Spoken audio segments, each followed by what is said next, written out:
कुछ मोती कुछ सीप में प्रस्तुत है रविंद्रनाथ टैगोर की कहानी भिखारिन। प्रवाचक हैं अमित सोनी।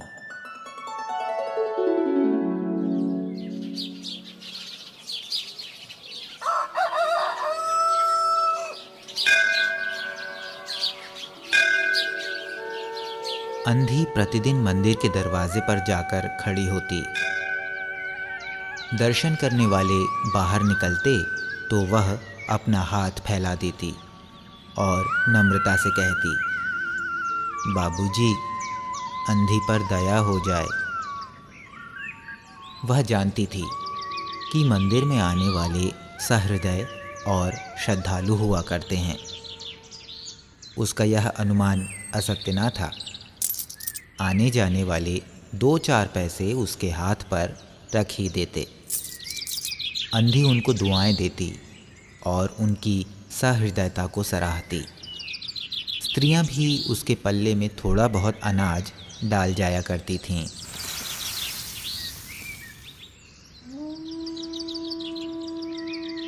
प्रातः से संध्या तक वह इसी प्रकार हाथ फैलाए खड़ी रहती।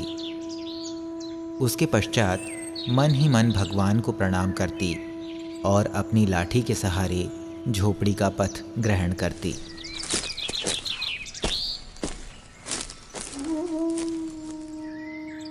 उसकी झोपड़ी नगर से बाहर थी।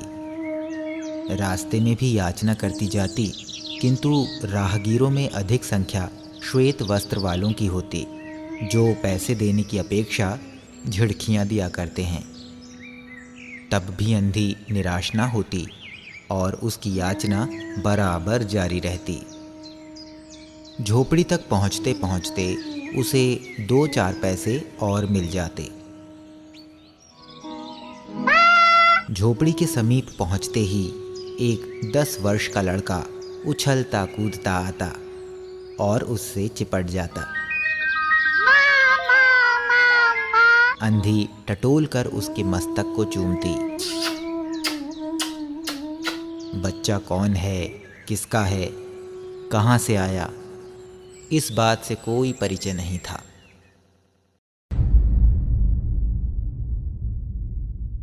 पाँच वर्ष हुए, पास पड़ोस वालों ने उसे अकेला देखा था। इन्हीं दिनों एक दिन संध्या समय लोगों ने उसकी गोद में एक बच्चा देखा। वह रो रहा था। अंधी उसका मुख चूम चूम कर उसे चुप कराने का प्रयत्न कर रही थी। वह कोई असाधारण घटना ना थी, अतः किसी ने भी ना पूछा कि बच्चा किसका है। उसी दिन से यह बच्चा अंधी के पास था और प्रसन्न था।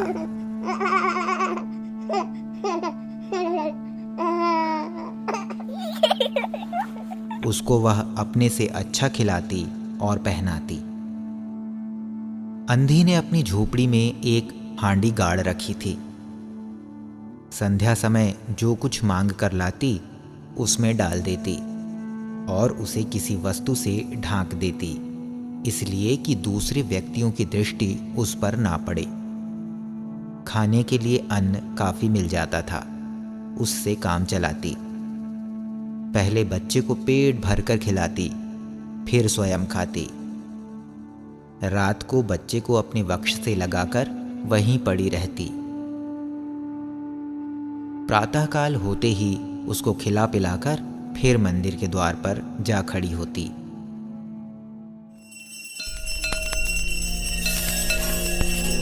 बोलिए गंगा मैया की, बाबा विश्वनाथ की, माता अन्नपूर्णा की, उदीयमान सूर्य की, समस्त देवी देवताओं की।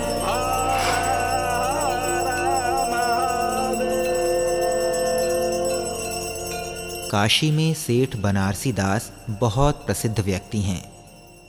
बच्चा बच्चा उनकी कोठी से परिचित है। बहुत बड़े देशभक्त और धर्मात्मा हैं। धर्म में उनकी बड़ी रुचि है। दिन के 12 बजे तक सेठ स्नान ध्यान में संलग्न रहते। कोठी पर हर समय भीड़ लगी रहती। कर्ज के इच्छुक तो आते ही थे, परंतु ऐसे व्यक्तियों का भी तांता बंधा रहता जो अपनी पूंजी सेठ जी के पास धरोहर के रूप में रखने आते थे। सैकड़ों भिखारी अपनी जमा पूंजी इन्हीं सेठ जी के पास जमा कर जाते।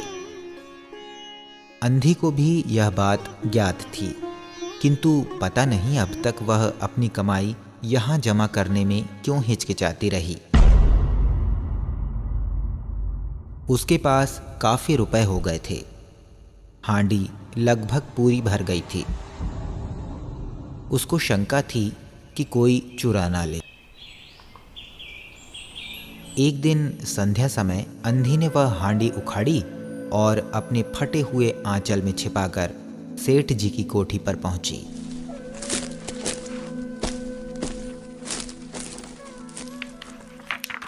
सेठ जी बही खाते के पृष्ठ उलट रहे थे।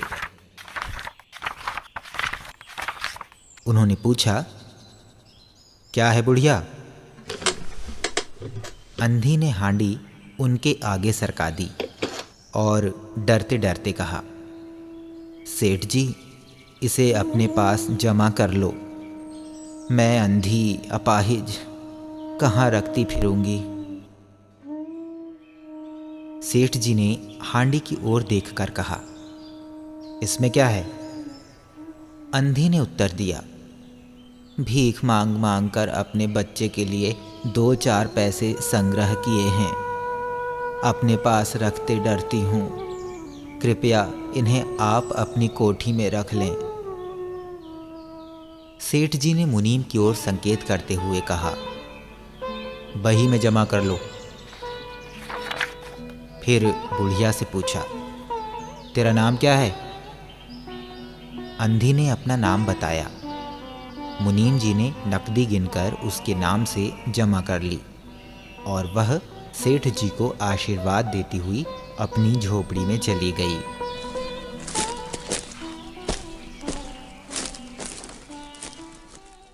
दो वर्ष बहुत सुख के साथ बीते। इसके पश्चात एक दिन लड़के को ज्वर ने आ दबाया।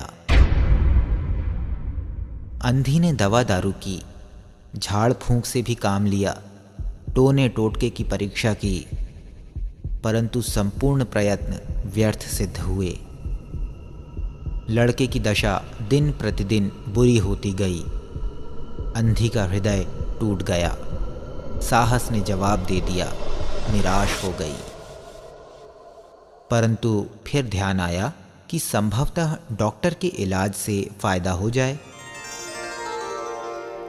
इस विचार के आते ही वह गिरती पड़ती सेठ जी की कोठी पर आ पहुंची। सेठ जी उपस्थित थे। अंधी ने कहा, सेठ जी, मेरी जमा पूंजी में से 10-5 रुपए मुझे मिल जाएं तो बड़ी कृपा हो। मेरा बच्चा मर रहा है, डॉक्टर को दिखाऊंगी।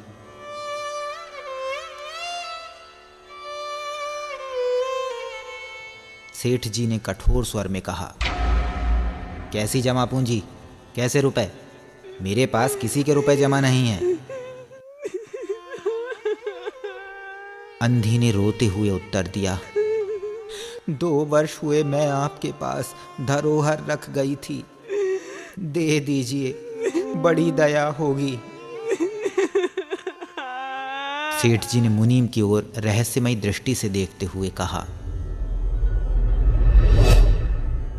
मुनीम जी, जरा देखना तो, इसके नाम की कोई पूंजी जमा है क्या? तेरा नाम क्या है री? अंधी की जान में जान आई, आशा बंधी। पहला उत्तर सुनकर उसने सोचा कि सेठ बेईमान है, किंतु अब सोचने लगी, संभवतः उसे ध्यान न रहा होगा। ऐसा धर्मी व्यक्ति भी भला कहीं झूठ बोल सकता है? उसने अपना नाम बता दिया। उलट पलट कर देखा, फिर कहा, नहीं तो इस नाम पर एक पाई भी जमा नहीं है।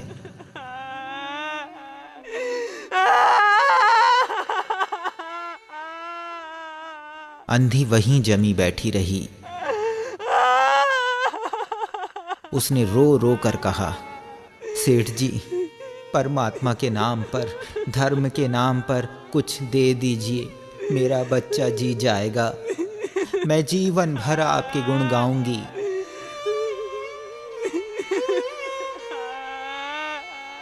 परंतु पत्थर में जोंक ना लगी। सेठ जी ने क्रुद्ध होकर उत्तर दिया, जाती है या नौकरों को बुलाऊं? अंधी लाठी टेक कर खड़ी हो गई और सेठ जी की ओर मुंह करके बोली, अच्छा, भगवान तुम्हें बहुत दे, और अपनी झोपड़ी की ओर चल दी।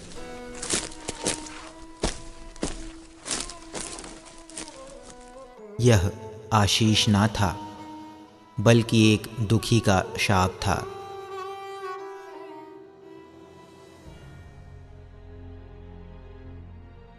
बच्चे की दशा बिगड़ती गई। दवा दारू हुई ही नहीं, फायदा क्यों कर होता।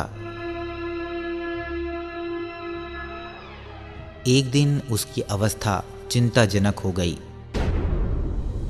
प्राणों के लाले पड़ गए। उसके जीवन से अंधी भी निराश हो गई। सेठ जी पर रह रहकर उसे क्रोध आता था।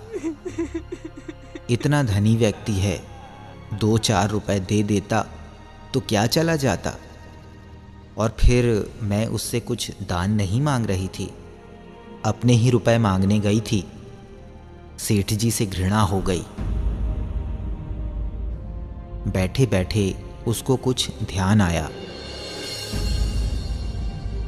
उसने बच्चे को अपनी गोद में उठा लिया और ठोकरें खाती, गिरती पड़ती सेठ जी के पास पहुंची और उनके द्वार पर धरना देकर बैठ गई। बच्चे का शरीर ज्वर से भभक रहा था और अंधी का कलेजा भी।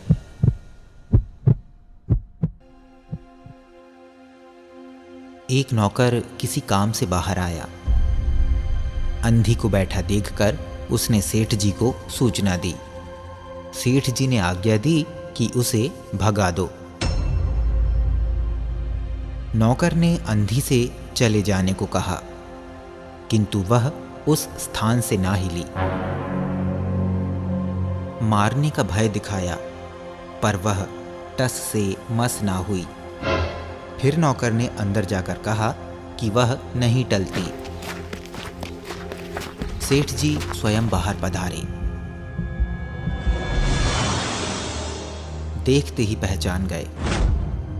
बच्चे को देखकर उन्हें बहुत आश्चर्य हुआ कि उसकी शक्ल सूरत उनके मोहन से बहुत मिलती जुलती है।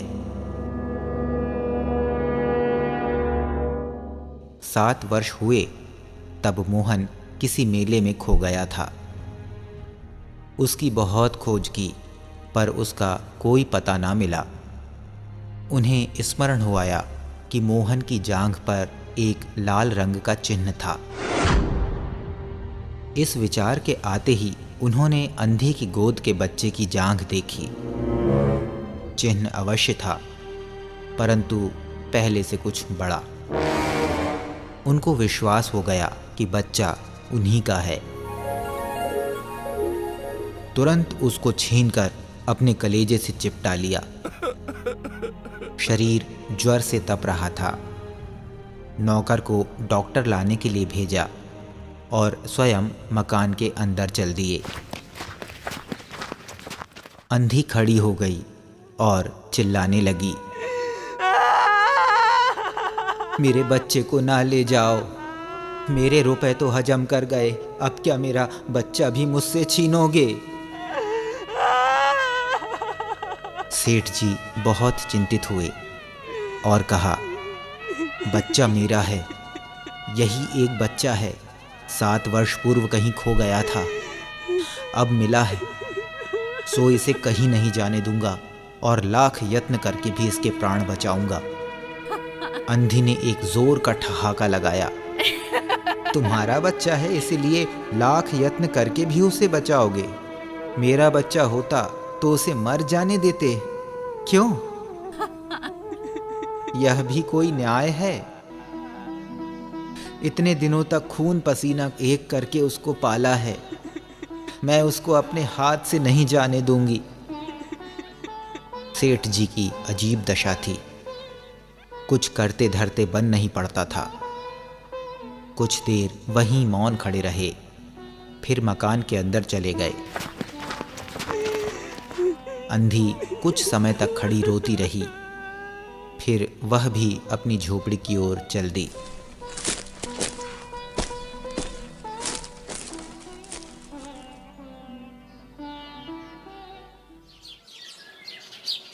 दूसरे दिन प्रातःकाल प्रभु की कृपा हुई या दवा ने जादू का सा प्रभाव दिखाया। मोहन का ज्वर उतर गया।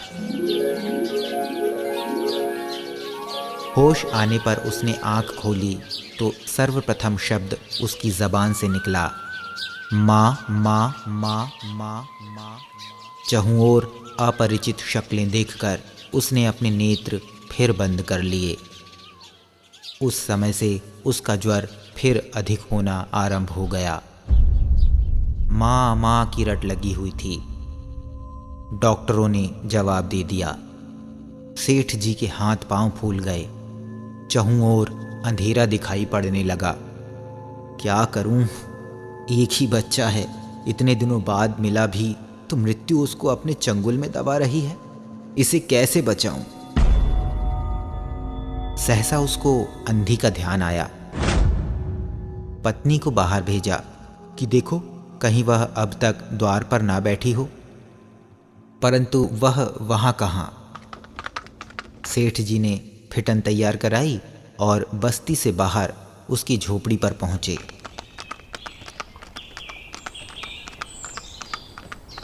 झोपड़ी बिना द्वार के थी। अंदर गए, देखा अंधी एक फटे पुराने टाट पर पड़ी है और उसके नेत्रों से अश्रुधार बह रही है। सेठ जी ने धीरे से उसको हिलाया। उसका शरीर भी अग्नि की भांति तप रहा था। सेठ जी ने कहा, बुढ़िया, तेरा बच्चा मर रहा है। डॉक्टर निराश हो गए। रह रहकर वह तुझे पुकारता है। अब तू ही उसके प्राण बचा सकती है। चल और मेरे नहीं अपने बच्चे की जान बचा ले। अंधी ने उत्तर दिया, मरता है तो मरने दो, मैं भी मर रही हूं। हम दोनों स्वर्गलोक में फिर माँ बेटी की तरह मिल जाएंगे। इस लोक में सुख नहीं है, वहां मेरा बच्चा सुख में रहेगा। मैं वहां उसकी सुचारू रूप से सेवा शुश्रूषा करूंगी। सेठ जी रो दिए। आज तक उन्होंने किसी के सामने सिर न झुकाया था, किंतु इस समय अंधी के पांवों पर गिर पड़े और रो रो कर कहा, ममता की लाज रख लो, आखिर तुम भी उसकी माँ हो। चलो, तुम्हारे जाने से वह बच जाएगा। ममता शब्द ने अंधी को विकल कर दिया। उसने तुरंत कहा, अच्छा चलो। सेठ जी सहारा देकर उसे बाहर लाए और फिटन पर बिठा दिया। फिटन घर की ओर दौड़ने लगी। उस समय सेठ जी और अंधी भिखारिन दोनों की एक ही दशा थी। दोनों की यही इच्छा थी कि शीघ्र से शीघ्र अपने बच्चे के पास पहुंच जाएं। कोठी आ गई। सेठ जी ने सहारा देकर अंधी को उतारा और अंदर ले गए। भीतर जाकर अंधी ने मोहन के माथे पर हाथ फेरा। मोहन पहचान गया कि यह उसकी माँ का हाथ है। उसने तुरंत नेत्र खोल दिए और उसे अपने समीप खड़े हुए देखकर कहा, माँ, तुम आ गई। अंधी भिखारिन मोहन के सिरहाने बैठ गई। और उसने मोहन का सिर अपनी गोद में रख लिया। उसको बहुत सुख अनुभव हुआ और वह उसकी गोद में तुरंत सो गया। दूसरे दिन से मोहन की दशा अच्छी होने लगी और 10-15 दिन में वह बिल्कुल स्वस्थ हो गया। जो काम हकीमों के जोशांदे, वैद्यों की पुड़िया और डॉक्टरों के मिक्सचर ना कर सके, वह अंधी की स्नेहमयी सेवा ने पूरा कर दिया। मोहन के पूरी तरह स्वस्थ हो जाने पर अंधी ने विदा मांगी। सेठ जी ने बहुत कुछ कहा सुना कि वह उन्हीं के पास रह जाए, परंतु वह सहमत ना हुई। विवश होकर विदा करना पड़ा। जब वह चलने लगी तो सेठ जी ने रुपयों की एक थैली उसके हाथ में दे दी। अंधी ने मालूम किया, इसमें क्या है? सेठ जी ने कहा, इसमें तुम्हारे धरोहर हैं, तुम्हारे रुपये। वह मेरा अपराध। अंधी ने बात काट कर कहा, यह रुपए तो मैंने तुम्हारे मोहन के लिए संग्रह किए थे, उसी को दे देना। अंधी ने थैली वहीं छोड़ दी और लाठी टेकती हुई चल दी।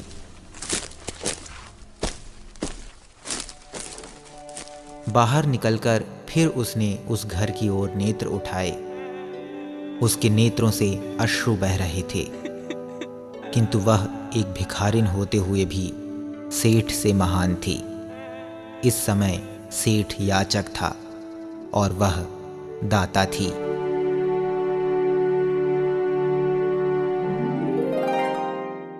ये थी रविंद्रनाथ टैगोर की कहानी भिखारिन। प्रवाचक थे अमित सोनी।